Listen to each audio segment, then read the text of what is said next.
আমার স্ত্রীর সঙ্গে বিবাহ বিচ্ছেদ হয়েছে 7 বছর হলো। লেখাটি পাঠিয়েছেন বগুড়া থেকে আল আমেন। আমাদের একমাত্র কন্যা সন্তান বর্তমানে 12 বছরে পা রেখেছে। ধীরে ধীরে সে বড় হয়ে উঠেছে। স্ত্রী যখন আমাদের সংসার ছেড়ে চলে যায় তখন আমার মেয়ের বয়স ছিল খুবই অল্প। সেই ক্ষণে ভেঙে পড়লেও মনের ভিতরে এতটুকু আশার আলো জ্বলেছিল।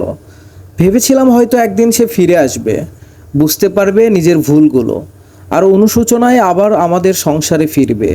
কিন্তু না, সে আর ফিরে আসেনি, বরং নতুন সংসার গড়ে তুলেছে, যেখানে এখন 2টি সন্তানও আছে। আমি নতুন করে বিয়ে করিনি। এর পিছনে বড় কারণ ছিল আমার মেয়ে।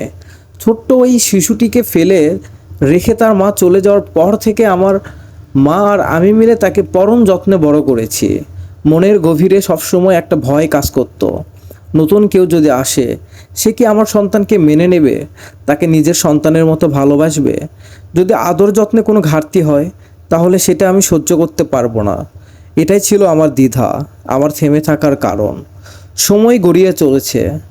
আজ আমার মেয়ে মাশাআল্লাহ অনেকটাই বড় হয়েছে। আমার মায়ের শারীরিক অবস্থাও আগের মতো নেই। মা এখন প্রায়ই বলেন আমাকে আবার বিয়ে করতে।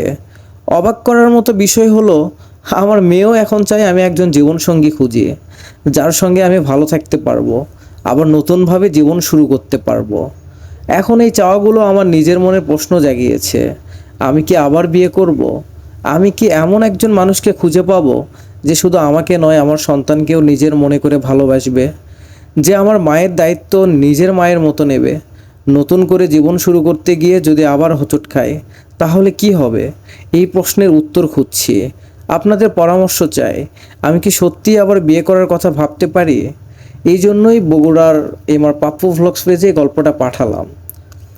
আমি ভয়েসে আমার পাপ্পু ভ্লগস, আপনারা যারা গল্প পাঠাতে চান অবশ্যই আমার পেজের ইনবক্সে দিবেন। আর গল্পটা কেমন হলো অবশ্যই কমেন্ট করে জানাবেন। ধন্যবাদ।